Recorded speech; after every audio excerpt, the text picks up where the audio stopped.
Well, Donald Trump just now releasing a statement blasting Hillary Clinton's foreign policy, saying, quote, "She has bad judgment and is unfit to serve as president at this delicate and difficult time in our country's history." But Donald Trump also did receive praise in the meantime from a lot of prominent conservatives over his list of potential Supreme Court nominees. There are some, though, who are saying he's either pandering or could have even been more conservative. Joining me now, Betsy Woodruff, Christian Whiten, and David D. Pietro. Betsy, you wrote a harsh... before we get to the Supreme Court thing, I want to ask you, Kristen, on this thing with Donald Trump lashing out at Hillary Clinton. She had a long... many opportunities in a long time to affect foreign policy, and I don't think anyone's satisfied as where we are right now. So there's got to be a ring of truth to what he just said. Sure, this is a great topic to hit Trump on.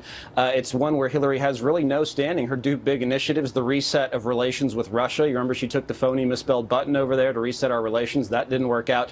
But also, in particular, this is topical with the Egypt air crash. As tension moves from ISIS in Syria and Iraq to ISIS in North Africa, we're now going to start arming rebels again in Libya.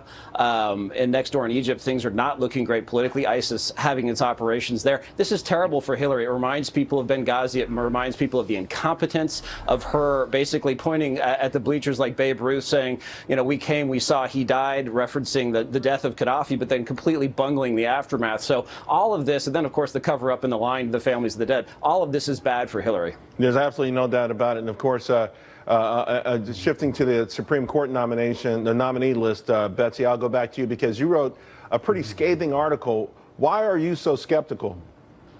Well, a big reason that a lot of conservatives are quite skeptical about this list is they don't think Trump will actually follow through on it. That said, Trump has given a ton of ammo to Hillary and to progressives by putting this list out there, because many of the folks that he named have said things that are shocking pretty much to anyone, particularly when it involves gay rights. One of the men on the list compared same-sex relationships between men to necrophilia. I mean, that's pretty out of bounds. So he kind of wrote a campaign ad for Hillary on the Supreme Court. That said, it's going to help him, particularly with pro-lifers, because it is a very, very pro-life list of folks. But just highlights, again, you know, how much drama we have to look forward to in the next few months. But, David, you say this is a very strong list. You actually are pleased with the names that are on this list.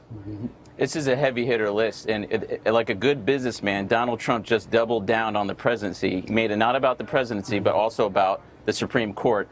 This list will make conservative lawyers and conservative Americans very happy and feel secure about the potential Supreme Court nominees that Donald Trump could appoint. This is a strong list backed by the Federalist Society, the Heritage Foundation. This is going to make conservatives jump for joy, and I think it was a brilliant move. I think most conservatives were jumping for joy. Guys, I'm jumping for joy, too, because you were with me at home. Now here's Lou.